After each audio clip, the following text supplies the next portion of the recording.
Joaninha Rui, está lá com aqueles óculos para sair. Antes de mais, Não tem óculos. Não, a Joana está é com um enorme prazer que está ao damos lado as e boas-vindas depois a está. todos os conhecidos, amigos e familiares. Pois sem o vosso apoio ao longo destes anos, esta jornada teria sido muito mais difícil. Um especial agradecimento aos nossos pais, porque sem eles a realização deste sonho não seria possível. A eles o nosso muitíssimo obrigado. Parece que foi ontem que entrámos para esta academia. Era tudo muito novo, interessante, repleto de excitação por entrar na faculdade com pessoas diferentes, salas diferentes, cursos diferentes e a constante sensação dos muitos desafios que iríamos encontrar pelo caminho. Os professores selecionavam as suas matérias e nós tentávamos adaptar-nos ao estilo de ensino académico. Foi aqui que muitas dúvidas começaram a surgir. E então começaram os trabalhos, as pesquisas, as leituras e a formação de grupos de trabalho e laços de amizade, quer no Instituto, quer fora dele. Muitas vezes chegamos cansados às aulas, mas não poderíamos deixar que a exaustão nos vencesse. Noites quentes e às vezes frias, mas permanecemos fiéis ao nosso objetivo. O que era antes um sonho é agora uma realidade e com muito esforço chegamos ao final do curso.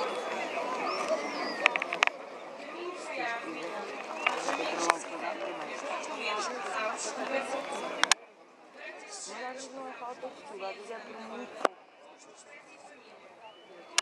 As costas não conseguem. Eu estou a estar com medo, ela é Nós muitas vezes dizemos é que fomos e a prova de todos os pequenos momentos que esperámos e protestamos. Hoje chegamos ao fim juntos e é isso que realmente importa. A grande diferença entre os dois estavam corretos.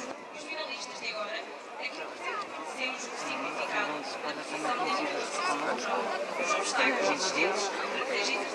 O que nós parece agora Eu também acho que dá mais valor. nas nossas vidas. Nunca se esqueça, ter sucesso profissional é o sonho. A inovação sociocultural é a realização.